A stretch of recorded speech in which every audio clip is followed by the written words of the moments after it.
Have you ever stopped and wondered why things feel harder lately? Like you're doing everything the way you always have, but now, somehow, getting out of bed feels like lifting bricks. Truth is, some of the habits that once helped you stay sharp or safe are now quietly working against you. They don't shout, they sneak up, and by the time you notice, it's already affected your energy, your balance, and even your confidence. But today we're flipping the script, starting with awareness. Let's face it, no one prepares us for what aging feels like. It's not just about getting slower or feeling tired more often. It's the routines that once worked perfectly starting to fall apart without warning. Maybe meals don't sit right anymore. Maybe your balance feels off. Maybe conversations don't come as easily as they used to. And the worst part? No one talks about it. But you're not alone. That's what this video is about. We're going to walk through 7 everyday habits that might be holding you back more than helping. These aren't scary changes. They're small, powerful shifts, and we've got real stories and easy steps to help you start today. One step forward is all it takes. Let me ask you something. Have you ever felt like you're doing all the right things, but somehow life keeps getting harder? The truth is, it's not always age that's the problem. It's the old habits we carry into a new season of life. Maybe you ignore small health signs, or maybe you keep eating the same way you did 30 years ago. These habits feel familiar, but they may be quietly holding you back. The first, avoiding strength-based movement. Let's start with something that sounds simple but causes big problems: avoiding strength-based movement. Now, I get it. After 70, your joints might ache more, you might feel a little unsteady, and the idea of lifting anything heavier than a grocery bag? Honestly, it can feel a little scary. So what do most people do? They slow down, they sit more, and they tell themselves, I'm just taking it easy. But here's the thing, when you stop using your muscles, they stop working for you. That loss doesn't happen all at once. It sneaks up. One day you're fine, the next you're struggling to get out of a chair. That's sarcopenia, and it's common after 70. But it's not inevitable. You don't need to join a gym or lift heavy weights, you just need to keep your muscles engaged. Even small things, standing up from a chair without using your hands, carrying light grocery bags, using resistance bands, all help keep your strength. Let me tell you about someone named Carl. He's 83. After a minor fall, he got nervous about movement. So he stopped doing much at all. The TV became his companion, and the recliner? His second home. Then his daughter convinced him to try a 5-minute routine she found online. At first, Carl rolled his eyes, but he gave it a shot. He started by just getting up from the couch without holding on. Then he added marching in place for 30 seconds a day. Week by week, his legs got stronger, his confidence grew. One day, he even walked a full lap around the block, no cane. Carl said, I didn't know how weak I'd gotten until I started feeling strong again. That's powerful, because strength isn't just about lifting things, it's about independence. It's about being able to reach a shelf, take a walk, play with your grandkids, or just feel steady in your own body. Losing strength can make life feel smaller, but building it back, that opens everything up. And here's the good news, it is never too late. Your body is still listening.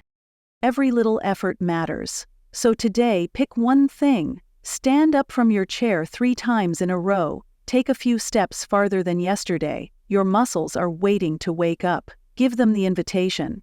Another way to start is by using a countertop for balance and doing slow knee bends.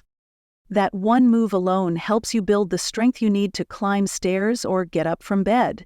And if you're worried about hurting yourself, talk to a physical therapist. They can guide you with routines that match your ability level. Remember, the goal is not perfection, it's progress. And progress starts when you decide to move just a little more than yesterday. The second, eating like you did in your 40s. Let's talk about food, more specifically, the way we eat once we're past 70. Now, here's the truth. Most people keep eating the way they did in their 40s, 50s, or even 60s. Same portion sizes, same comfort meals. But your body, it's not the same machine it used to be. Things slow down. Digestion gets a little less efficient. Metabolism shifts. What that means is that the big hearty meals that once gave you energy might now leave you sluggish or bloated. But we don't always notice the change right away because habits feel comfortable, and comfort food, it earns its name for a reason. Let me tell you about Lorraine. She's 78. For decades, she ate 3 full meals a day, no questions asked. Breakfast, lunch, and dinner were like clockwork. But over time, she started feeling more tired after eating. Her energy would dip mid-afternoon, and no matter how active she stayed, the scales slowly crept up. Her doctor didn't tell her to go on a diet. Instead, he suggested something simple: smaller meals, more vegetables, and tuning in to her actual hunger signals. Lorraine wasn't thrilled, but she gave it a try. She swapped heavy meats for fish, added leafy greens to lunch, and started drinking water before eating. Within weeks, her sleep improved. She said she felt lighter, not just in weight but in mood. And she wasn't constantly full or foggy anymore. See, after 70, every bite counts more. You don't need as many calories, but you do need more of the right nutrients. That means fiber-rich veggies, lean proteins like chicken or beans, healthy fats from avocado or olive oil, and fruits that hydrate and nourish. And it's not just about what's on your plate. Timing matters too. If dinner is too big or too late, it can mess with your sleep. And skipping meals completely? That can throw your blood sugar all over the place. Here's the key. It's not about restriction, it's about intention. Eating to support the body you have now, not the one you had 30 years ago. And there's freedom in that. Because when your body feels supported, you think clearer, you move more easily, you smile more. So if this sounds familiar, start small. Try a smaller plate. Add a vegetable to your breakfast. Notice how your body responds. Food isn't just fuel, it's information. And your body? It's listening to every bite. And if you ever feel unsure about what to eat, consider talking to a registered dietitian. They can help you build meals that make you feel good, not just full. Because after all these years, you deserve to enjoy food that works with your body, not against it. The third, pulling away from social connection. Let's talk about something most people don't like to admit: pulling away. Not from responsibilities or hobbies, but from people. It often starts small. You cancel a lunch, skip a church gathering, let a few phone calls go to voicemail. At first it feels like rest, but over time that quiet starts to get heavy, and before you know it, isolation becomes the new normal. The problem is that your brain and body were built for connection. Human beings are social. That doesn't stop after 70. When we disconnect, it does more than just affect our mood. It can lead to memory issues, depression, and even a higher risk of illness. I want to tell you about someone named Eileen. She's 81. After her husband passed, she said she just didn't feel like talking to anyone. 1 week turned into 1 month. Then a year. Her days blurred together. Her energy dipped. Even simple tasks felt harder. Her granddaughter finally convinced her to join a walking group at the park. She resisted at first, but said yes just to be polite. That one walk changed everything. It wasn't just about the exercise. It was the conversations, the laughter, the feeling of being seen again. Within a few weeks, she started smiling more, cooking again, even reaching out to old friends. Eileen didn't realize how lonely she'd become until she felt connected again. And she's not alone. The truth is, a lot of people over 70 think they don't have much to offer anymore. They think younger people don't want to hear from them or that friends have their own lives now. But here's the truth. Your stories, your wisdom, your presence, it matters. Probably more than you know. Connection doesn't have to mean big social events. It can be a phone call every Sunday, a short walk with a neighbor, a weekly class at the library. Even a video chat with family can lift your spirits more than you expect. And if putting yourself out there feels hard, start small. Send one message. Say hello to someone new. Open the door to conversation. Because when you reach out, you're not just helping yourself. You're reminding someone else they're not alone either. Connection is one of the most powerful medicines we have. And the best part? It's free. It's human. and it's available to you right now. If this sounds familiar, remember that loneliness is not a weakness, it's a signal, one that can be answered slowly and gently by simply reconnecting. You deserve to feel included. You deserve to belong. And it starts with one small step towards someone else. The fourth, ignoring small health symptoms. Let's talk about something a lot of people do without meaning to. Ignoring small health symptoms. You feel a little off. Maybe you're more tired than usual, or you notice some dizziness when you get up too fast. You tell yourself, it's nothing, I'm just getting older. And maybe you are. But that doesn't mean those symptoms should be brushed off. The older we get, the more important it is to listen to the little things. Because of those little things, they could be big things in disguise.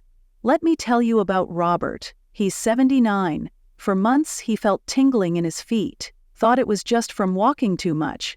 Then he noticed his vision was blurry at night. Still, he didn't want to make a fuss.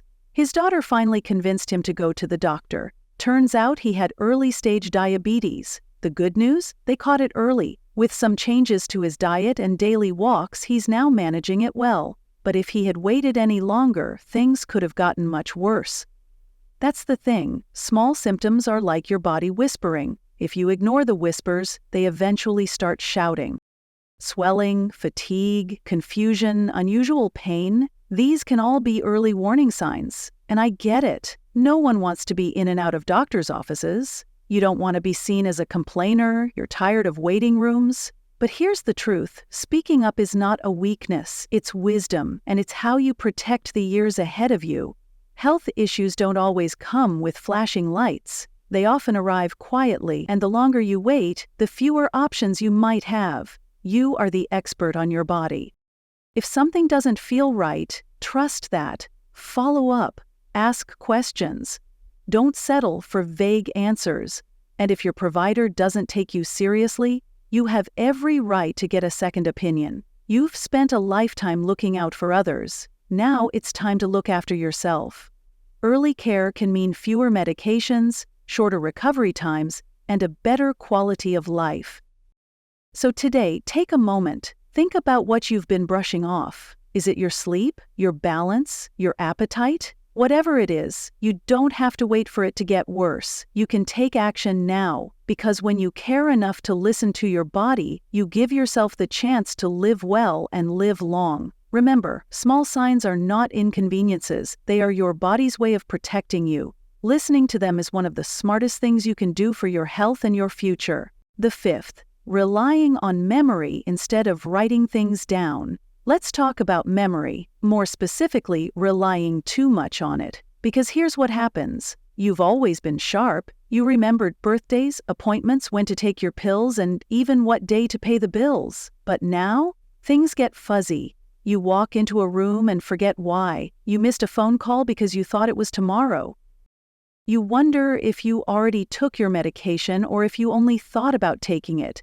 At first, it feels like small stuff. But over time, those little lapses can turn into big risks. Missing a doctor's appointment might delay something important. Taking a pill twice could seriously affect your health.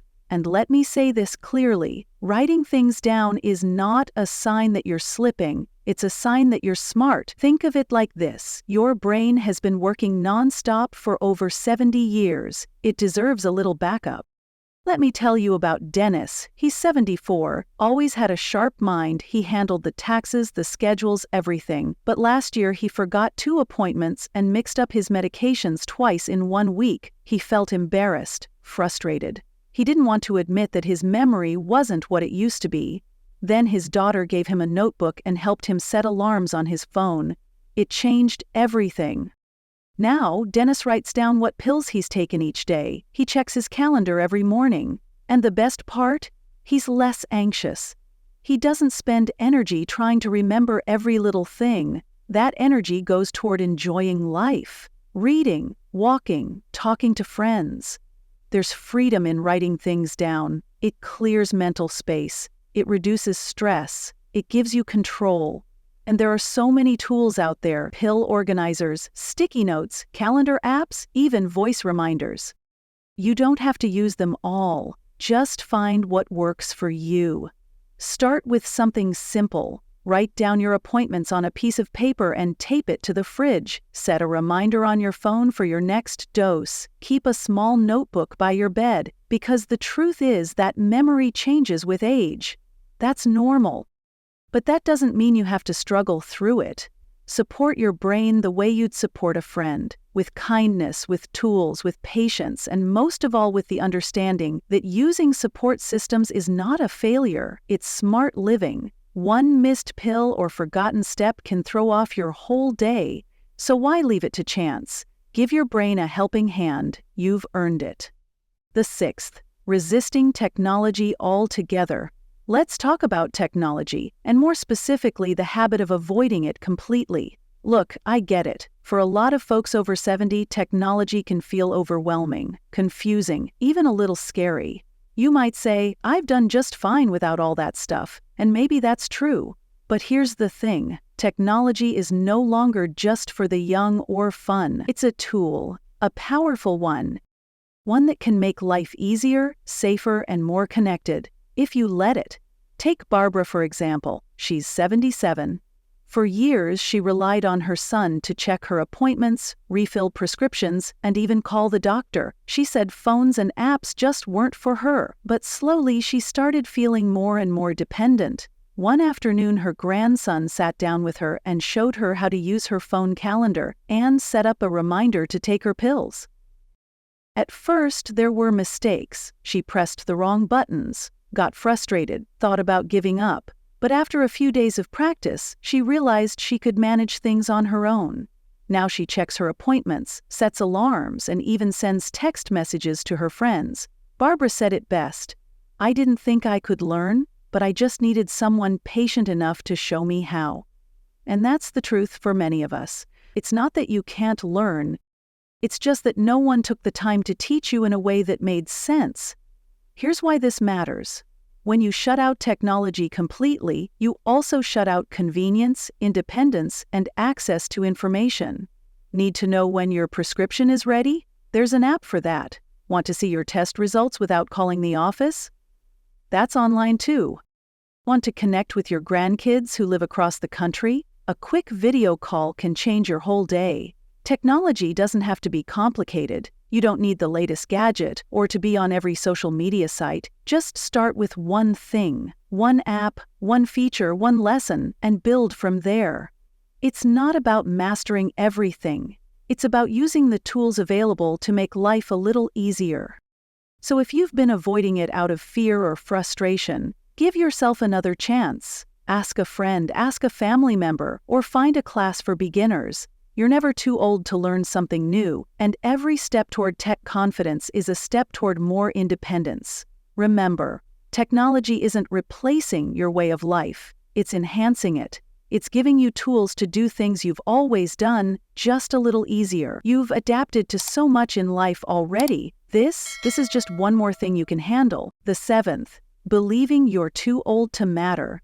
Now let's talk about one of the most damaging habits of all, and it's not something you do, it's something you start to believe, that you're too old to matter, that your best years are behind you, that nobody's listening anymore. It happens slowly. You stop volunteering, you stop sharing your ideas, you start pulling back, thinking, what difference can I make now? But let me tell you something important.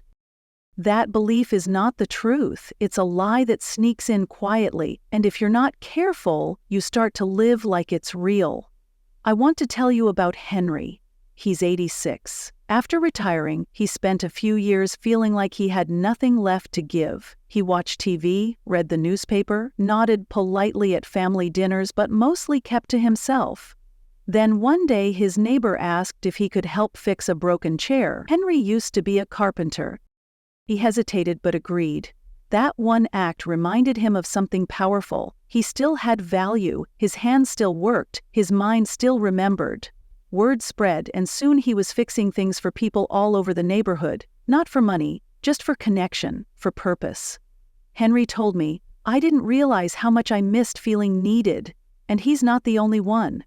So many people in their 70s, 80s, and even 90s are sitting on a lifetime of wisdom, kindness, humor, and experience, but they think no one wants it, and that's just not true. The world needs you, your family needs you, and honestly, you need you.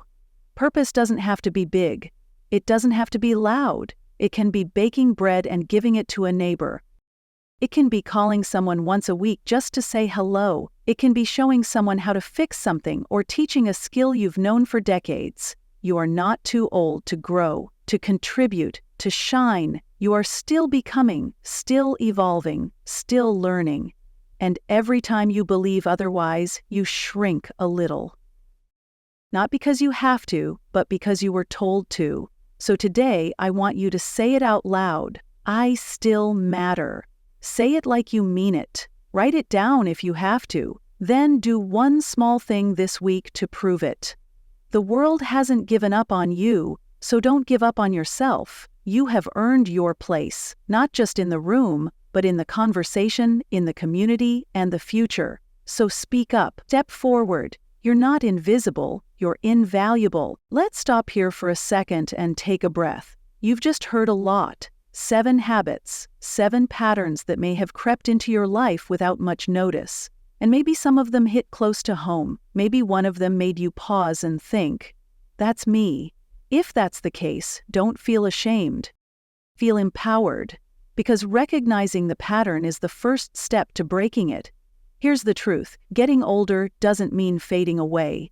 It doesn't mean giving up. It means evolving, adapting, choosing with intention. You're not the same person you were at 40, and that's a beautiful thing. You're wiser, stronger, more aware. But with that awareness comes responsibility. You can no longer afford to run on autopilot, not with your health, not with your habits, not with your heart. This is your moment, your turning point, the moment where you get to say, enough of what's holding me back. I'm choosing something better. Just like Margaret, who started walking 5 minutes a day and now leads a walking group. Just like Carl, who got out of his recliner and got his confidence back. They didn't do anything extreme, they just made a choice. And now, so can you. The power is in your hands, right here, right now. And if you're wondering where to start, start small. Start with one habit, one walk, one phone call, one reminder. That one action may be simple, but it can shift everything. Change doesn't always look big. Sometimes it starts quiet and steady, but over time it grows into a life that feels more like you again. So here we are. You've heard the habits, you've seen the stories, and maybe now you're seeing your own story a little differently. Getting older doesn't mean giving up who you are. It means stepping more fully into who you've become. You've lived through decades of change. You've learned hard lessons. You've built wisdom the world still needs. And now you get to use that wisdom for yourself. To move with purpose, to eat for energy. To speak up when something feels off. To reach out, write it down, try something new. This is not about changing everything overnight. It's about changing one thing, then another, and before you know it, life feels fuller, lighter. Yours again. You are not behind. You are right on time. There is still so much good ahead, and it starts with the small choices you make from here forward. You've got this. If this video meant something to you, take a moment to let us know. Drop a comment and share which habit spoke to you the most. What small change are you ready to make this week? And, if you haven't already, go ahead and subscribe. We've got more stories, more support, and more ways to help you live well after 70. Because you still matter, and we're here to remind you every step of the way.